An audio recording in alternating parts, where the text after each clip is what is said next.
and public distribution, apart from being leader of the house in the Rajya Sabha. But today primarily we are looking at the Commerce Minister of India to explain to us the very big breakthroughs that happened at last week's ministerial, WTO ministerial, and many of the resolutions which came, they came after almost 9 years. So India became the deal maker this time at the WTO. I will invite the Minister to make a brief presentation and share his thoughts, and then we'll straight go into Q&A. Thank you very much, Kanchanda. I was here about half an hour back, but I believe some of the friends were stuck in traffic, and that's why we had to delay it. So my apologies to those of you who were able to come on time, but I was advised that we should wait for everybody to reach here. Because I used that time to good measure, I cleared some 30, 40 files in the time. But thank you very much for your time, and pleasure to meet you a second time in a month. It's been a wonderful engagement at the World Trade Organization Ministerial last week. While the sentiment that you expressed, Mr. Gupta, about India being a deal maker is all right, but I personally believe it's not ever about deals, it's not ever about gains or losses. It's about what is good for the world, what is global good.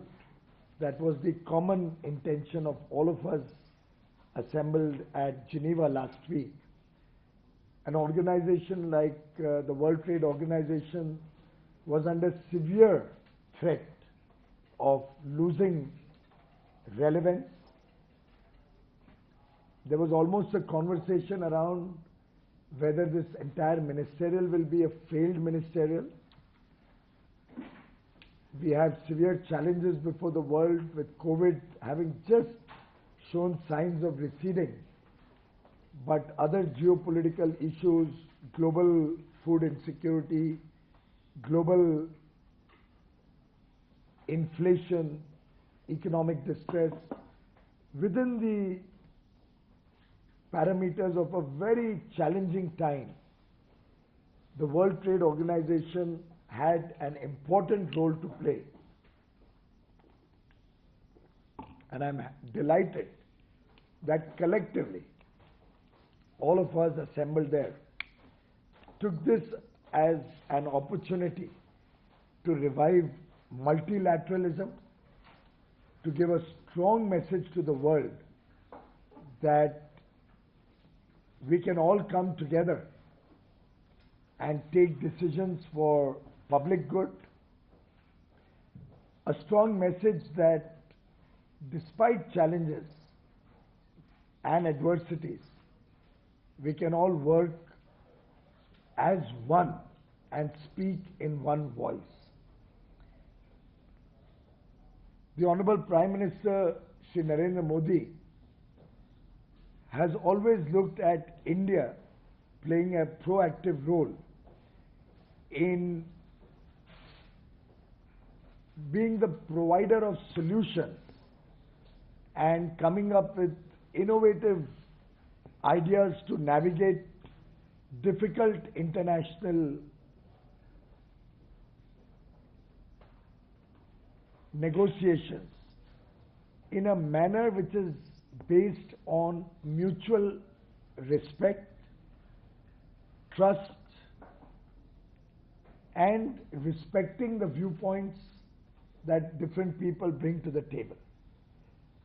When I sought his guidance about India's stand at the World Trade Organization, very clearly I was guided to be the provider of solutions, to find common ground with the rest of the world,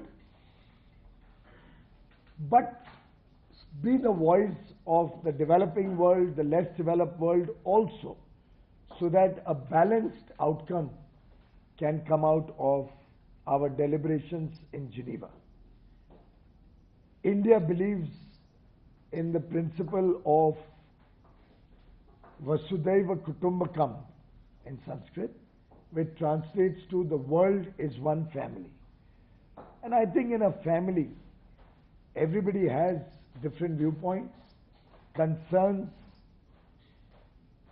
which are brought to the table. When we respect each other's viewpoints, when we respect each other's issues, and are willing to accommodate the sentiments of members of a family, you will see harmony and you will see progress as a natural outcome. And I think the World Trade Organization, after many years, has come out with an outcome, and certainly, I can dare say, after many, many years, has come out with an outcome as significant as MC12. India played a major role in all the global negotiations on different tracks. We stood shoulder to shoulder with the developed world, but certainly articulated our concerns and brought to the fore issues which very often were brushed under the carpet, issues which very often were heard but not reflected or acted upon, and issues which several times were not even given a chance to be heard at such multilateral fora. We have learnt our lessons over the years of being relegated to the background, decisions being taken without due concern for the agenda and the problems of the developing countries, including the least developed countries. We have our experience of the Uruguay round on agriculture, where countries like India and other developing countries were given a raw deal, but discriminated against, and to date are suffering the consequences of that. We have the experiences of the agenda that we wish to pursue, never getting center stage, never getting prominence or the importance it deserves, whereas agenda of certain countries being given prominence and fast-tracked. For example, it was discussed and decided, and I articulated that in one of my interventions, that it was decided in 2013, further confirmed in 2014, and then reaffirmed in 2015 that there will be a permanent solution to the issue of public stock holding. But it was again sought to be relegated to the background and put along with several other issues of agriculture as a matter of a work program. We had certain concerns around the fisheries agreement that was sought to be approved, on which India has been articulating its position for now probably 9 months, but which was totally ignored and not even brought into the chair's text, despite having brought it out in September 2021 in terms of a position paper. We had an experience that when it came to the TRIPS waiver, on which almost the entire people of the world, civil society, advocates of equitable availability of healthcare, advocates who would often say nobody is safe until everybody is safe, were all collectively agreed that the world must act and respond, but the profits of a few pharmaceutical companies prevailed over public good. And sadly, it was tried to be made out as if India was obstructing solutions. I remember in the first 2 or 3 days of the ministerial, when India was speaking out its mind, when India was articulating the position of the developing and less developed countries. And very often, every country cannot take that role because they have their own issues, they have their own dependencies on other countries, and are therefore very easily swayed into working on an agenda that is not necessarily taking care of their concerns. And that is why I criticize the Uruguay round negotiations on every single occasion I get.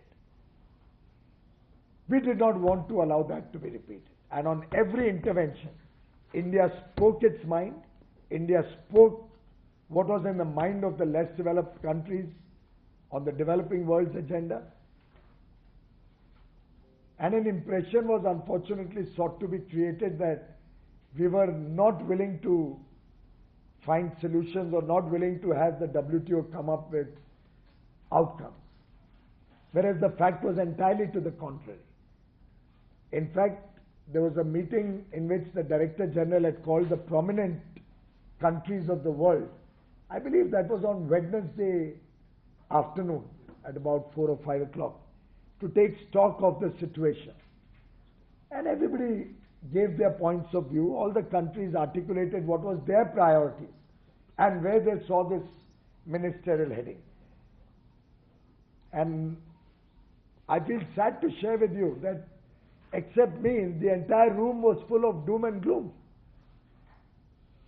And everybody was almost looking at a failed ministerial. I, of course, held on to my ground on the issues on which I believe strongly. But I said, look, nobody is giving us a chance to be heard. Nobody is engaging in any conversation. Nobody is having a dialogue to try and understand what we are trying to say. Rather, you are just advocating that nothing is possible. Why don't we talk to each other? Why don't you listen to each other? And I shared my concerns with Her Excellency Ambassador Catherine Tai, the USTR from the US, and requested her to raise before the August gathering there that we must not give up. We must all once again talk to each other in a free and frank mode, in closer circles, in closed loops, in smaller groups. But unless the voice of the developing world and less developed countries is heard and reflected in the final outcomes, if the agenda is only that one item gets cleared because that protects probably the interests of a few nations or a few companies alone, that cannot be a fair, equitable and balanced outcome of WTO's MC12. I am glad that the Honorable Director General, Ms. Ngozi, accepted my suggestion. The assembled leaders accepted this suggestion.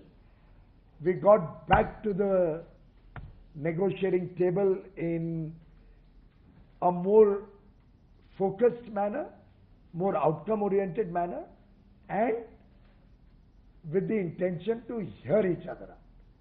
And Wednesday evening this conversation happened. Since then we worked non-stop until 5:30 in the morning on Thursday, when I believe we were all ready and gung-ho to continue discussions, but some countries suggested that now they had reached the end of their ability to focus on discussion, so we took a 3.5-hour break. We assembled again at 9. I also got 2 hours of sleep that night. And from 9 again we assembled all the way through Thursday night. And by about 4 o'clock in the morning on Friday, we had come up with agreed positions on substantive issues, balancing the outcomes to ensure that our concerns were addressed totally, as I said to some of your colleagues who met me informally, that India was the one who was finding the solutions. India was the one who was finding the pathway to agreement. Nobody is recognizing and talking about the two or three countries, not India, which forced even the TRIPS waiver, to go down 8 rounds of green room negotiations. 8 rounds. After a very diluted version was accepted by almost over 160 countries in the world. But if 8 rounds can be had, because 2 developed nations have a problem with a text which is agreed by over 160 countries, if after a text has been agreed by almost all on fisheries, if a certain section, and I do believe they had very genuine concerns, each one of them, but if that can hold it up for another 8 hours of further negotiations, if we are trying to find a response to the pandemic and address food insecurity, and we are coming up with a half-baked solution, we are ready to accept that solution. But we feel, why give to the world a half-baked solution when you can give a better solution? And if that was the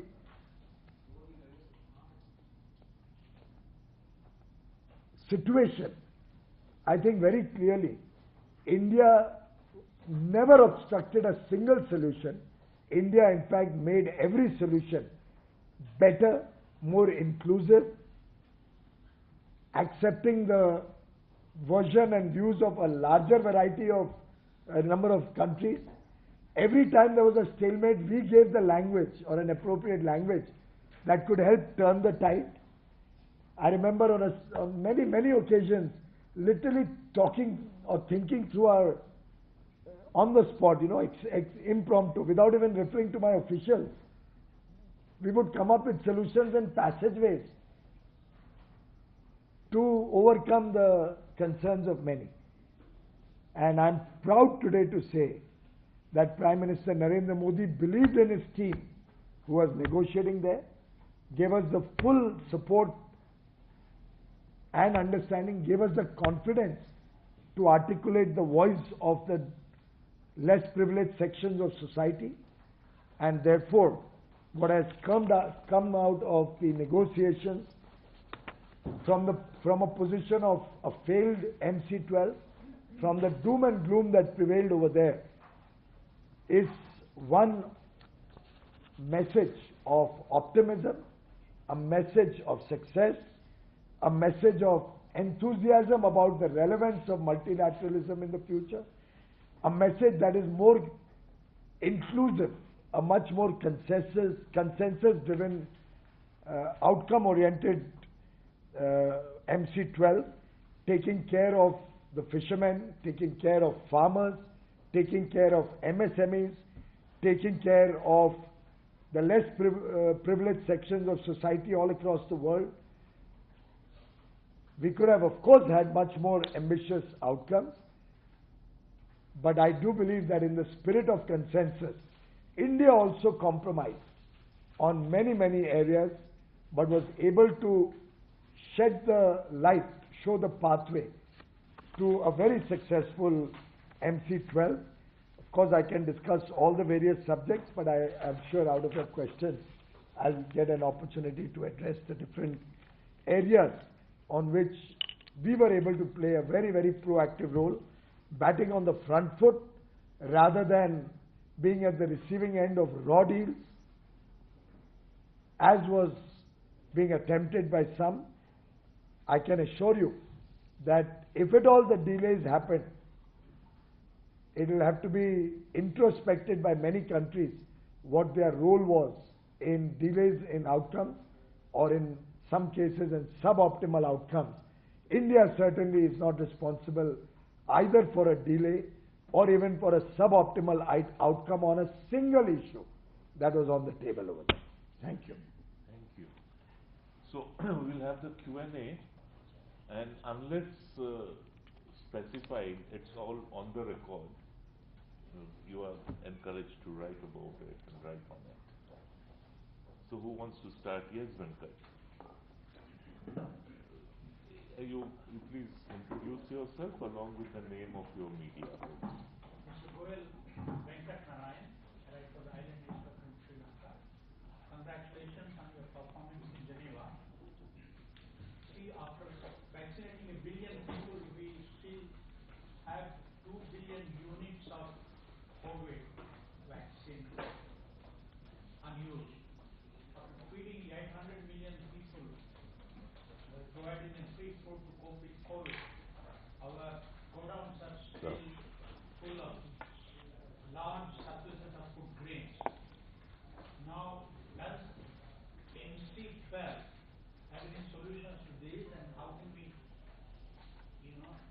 distribute these vaccines to the world, and how can we supply food to countries where food shortage exists?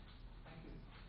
Thank you, Mr. Venkatnarayan. In fact, we worked very closely with your representative and your ambassador at the MC12 to articulate the voice of Sri Lanka, and to the extent that after the gavel was put on all the documents, something that Sri Lanka had proposed had been inadvertently left out by the Secretariat. And we encouraged Sri Lanka to raise their voice and get that also included. I'm grateful that Director General, the Chair, and all the assembled 164 countries accepted that.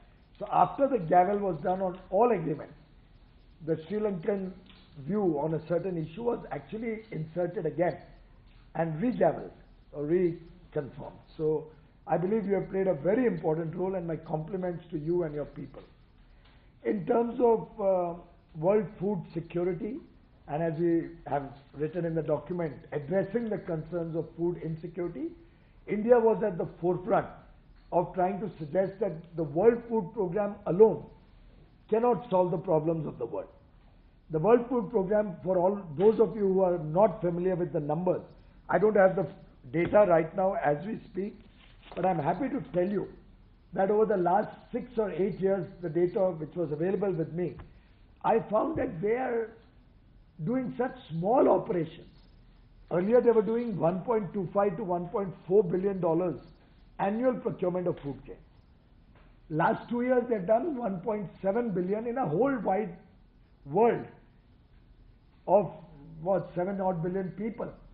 The World Food Program does operations of only $1.4 billion a year to procure food grains. That's about 4.5 million tons of food grain. If that could solve the problem of even one country like Sri Lanka, I think it would be great. And here we are talking of world insecurity, food insecurity. And therefore, India had proposed that, of course, we should have an exemption, a carve-out for there being no export restrictions. Should there be the need for any country to do it for World Food Program, we've all accepted that. India accepted it from day one. But we also said that that is inadequate. In such a large world, that's the ability of World Food Program. So what are we trying to tell the world? We've solved your food insecurity by giving a carve-out that WFP will not be subject to export restrictions. And therefore we suggested we have grains available, but we are restricted by WTO rules and norms. Allow us to do at least a G2G on humanitarian grounds to countries which need our help. If that much also the world could not come to a consensus on, that's where the pain of the developing countries and less developed countries comes from. And that's where my pain came from. But despite my best efforts, we could not get 2 or 3, 4 countries who have a grouping which is very aggressively against this, and we could not add that in the document. I feel pained that our agreement on food insecurity, we have gone along with the general consensus as we always intended to, but I do believe the solution that India was suggesting was far better, and should those developed countries have been more magnanimous in their approach, the outcome would have been even better. We believe we have an outcome. We made one step forward, but we lost an opportunity to do much more. So maybe you can say a couple of things on why what we were saying is better than others. I said it. What we were suggesting is that World Food Program, of course, carve out, but also allow us to help countries, particularly on humanitarian grounds, who are facing food insecurity. Allow us to give them food grains from our food stocks on a government-to-government basis, so that we can ameliorate their distress speedily. Now let me tell you, World Food Program ordered 200,000 tons of wheat from India to Afghanistan. 200,000 tons, 6 months ago. I think last I know they had lifted 10,000 tons. That's it. Is that how we are going to solve the crisis in Afghanistan or any other part of the country or the world? That's my question to all of you. Yeah. For the vaccines, sorry. 2 billion We'll come back to you again. I'll just respond since you had raised the vaccine issue. On vaccines also, I have been urging all countries in the world to accept vaccines from us. We are able to produce it at 5%, in fact less than 5% of the cost of the vaccine available in the developed world. Sadly, countries who even donate vaccines are buying vaccines at $30, $20, $40 rather than taking vaccines which are available at $1.5, which means they can do 30 times more vaccines or 20 times more vaccine donation. But they prefer to buy vaccines which are 20, 30 times costlier and therefore in an effective manner are not able to give enough vaccines to the poor.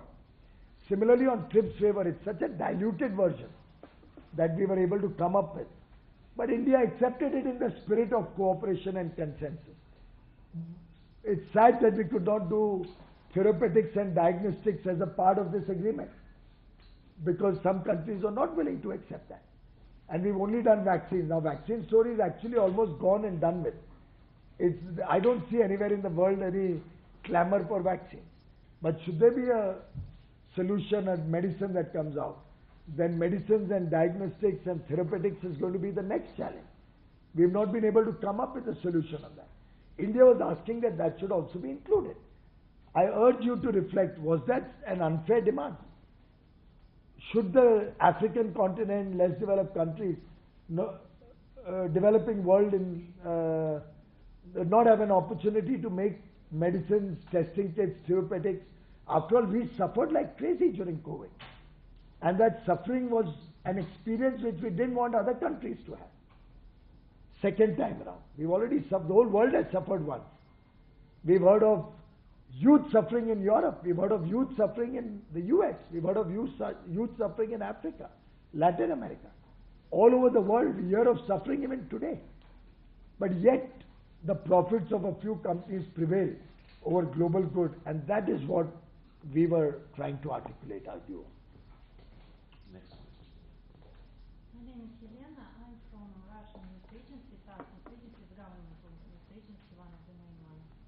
And as I represent Russian news agency, if you don't mind, I would ask you on Russian-Indian bilateral cooperation in commerce and... We are discussing the WTO ministerial. Short question. Just, by the way, maybe you also... That you may refer it...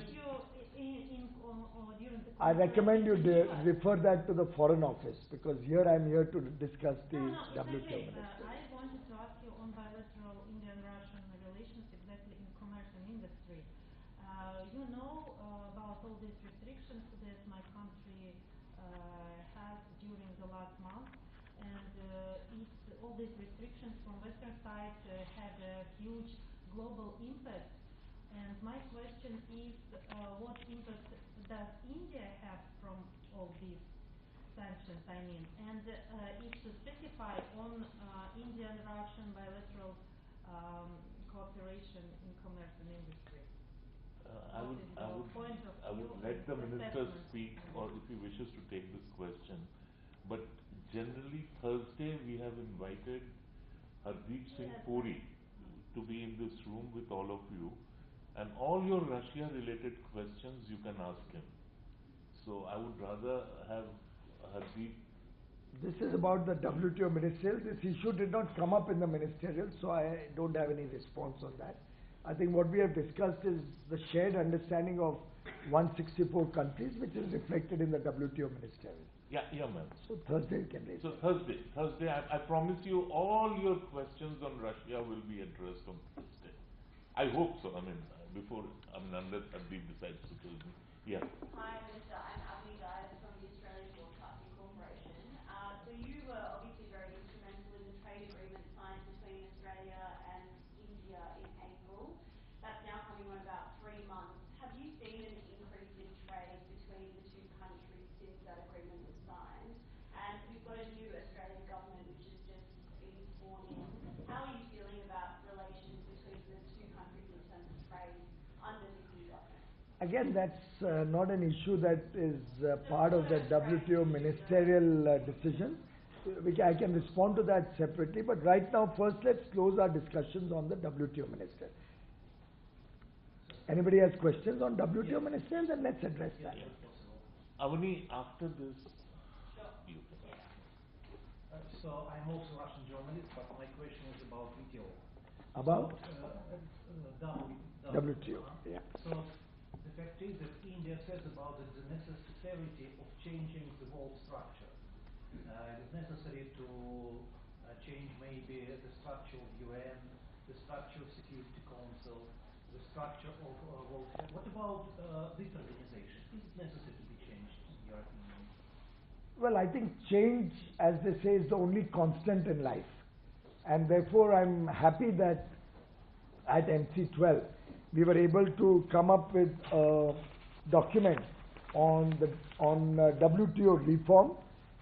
We have finalized that we will all, the 164 countries, work together to address the challenges before the world and global trade in the context of the 21st century. When the WTO was formed and it largely drew from the Govt agreements, I think things have changed. The world has moved on. And therefore, I'm delighted that we were able to finalize a document on WTO reform. India ensured that the process of the WTO reform will be member-led and not be influenced by external-led consultants or other bodies. So there was a proposal on the table that we would have some other bodies guide us and tell us what to do to reform WTO. India resisted that. We believe that the members have the right and the General Council and the ministers have the right to decide how should we reform WTO. And therefore, on our firm insistence, we were able to include in the WTO reform that the General Council and its subsidiary bodies will work on WTO reform. Our language has been included in the outcome pillar, and WTO reform is also reconfirmed. The document has reconfirmed the basic principles will remain intact. That means there will be consensus-based decision making. We'll have to get everybody on board, and we have proved this time that we can do consensus-based decision making. And the special and differential treatment will continue to apply. So I think the document on WTO reform is a good document and will help us reinvigorate and bring more teeth and strength to the future working of WTO. Yeah, I'm Ratnajyoti. I work for S&P Global Platts. We have been seeing more global sanctions in recent years. What was India's stand at the summit on global trade flow against the backdrop of growing economic sanctions to countries like Iran and Russia? Well, this subject didn't come up at the WTO at all. Therefore, there was no discussion on this. Benjamin? Benjamin Butler from the Financial Times. Can you talk a bit more on the fisheries deal and on the fishing aspect you talked about, Christoph, and how confident are you that this will address the issue of depletion of fish stocks globally? Well, I'm very delighted that a fisheries agreement was arrived at, which will prevent illegal, unreported and unregulated fishing around the world. I think this will curtail the destruction of ocean resources taken up by certain countries and the very deep sea fishing that they carry out, which is actually hurting the fish stock in the deep oceans and the deep seas, is a matter of concern for all of us. I hope that subsidies given which result in high seas or deep sea fishing in unregulated areas, sometimes also in the EZ of certain countries, can be curtailed with this. This was actually decided in Doha in 2001. But somehow, along with that, a lot of other issues were sought to be included in the agreement in a very unbalanced and unfair manner. For example, the same Uruguay round mistake was sought to be done again, that everything remains at a standstill. Everything remains where we are today. Now I ask you friends, that less developed countries or developing countries haven't had the ability or the money and muscle power to be able to give subsidy and grow our fishing industry. Take our fishermen out of depths of sustenance fishing or the traditional fishing or artisanal fishing and help them become stronger and go out and do fishing even within our EEZ. They are restricted only to very small level of fishing. They don't have good trawlers, they don't have mechanized boats, they don't have good fishing nets. But we haven't been able to give them that strength and ability to become strong. And what some countries wanted was, now you no more, everybody should have equal responsibility on curtailing fishing. India's stand was that those who are responsible for this problem should be asked to decommission their vessels and bring down their fishing or overfishing so that fish stock gets a chance to regenerate itself. Similar to the polluter pays principle. Those who are responsible for the problem pay for the problem. And those like India who have been very responsible fishing nations, who are not responsible for under stock or for the reduction of stock, who are not responsible for overfishing. In fact, India doesn't do any deep sea fishing worth the name. We may not have more than just a few vessels which can even go till the end of our EEZ so far. So it was important for us not to accept the mistakes of the similar to Uruguay round. We wanted policy space for us to improve the lives of our fishermen. We have amongst the world's largest number of people dependent on fishing. And all of them are traditional, artisanal, small fishermen. They have a right to grow. They have a right to prosperity. They have a right to a better future for their families and their children. And India cannot be made to allow them. No policy space for growth and prosperity. And therefore India stood its ground and India said that our traditional fishermen cannot be discriminated. Those who are responsible for the problem, let us take action on them first, and which is why this fisheries agreement was agreed and approved by everybody. There's also, it has also been agreed that there will be strict check on illegal fishing by the large fishing nations in the deep seas.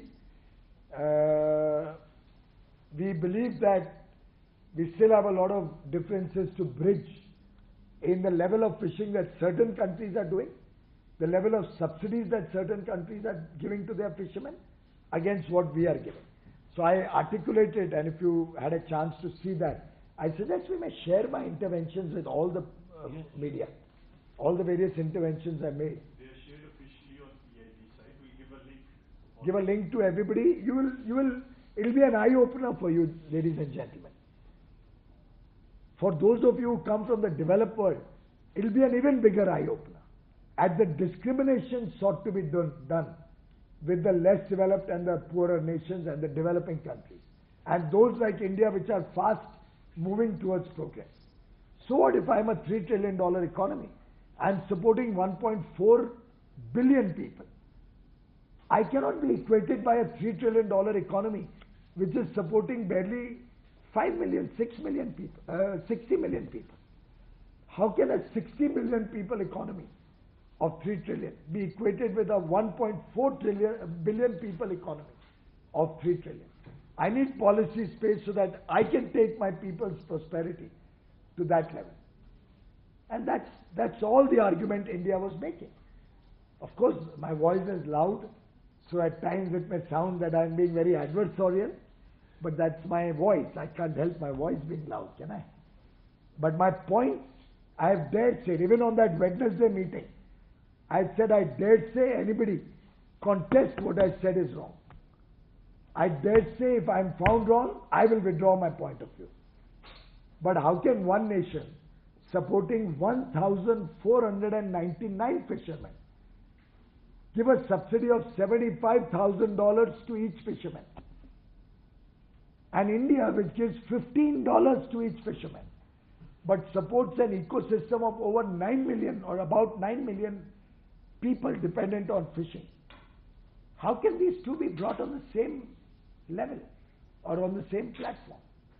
India was the voice of the developing world, and India will continue to be the voice of the marginalized sections of society, the vulnerable people in the world, so that we can protect their interests and get them justice on every possible forum. Russian government России сегодня. India in the last month India banned the export of wheat. Was there any discussion about this in WTO meeting? Well, actually, nobody discussed it because by now everybody has understood that what India has done is in greater public interest and global interest. Did I not share it last time, all the details? I think I gave all those details. If anybody still has a doubt about it, I can repeat it, but I'll only be repeating what I explained. By the way, even the Economist, somebody here from the Economist? No, they are all traveling, both the Okay. people are traveling. Otherwise, by and large, you all know, and just keep this off the record, okay? This part, please don't. This bit is Yeah. off the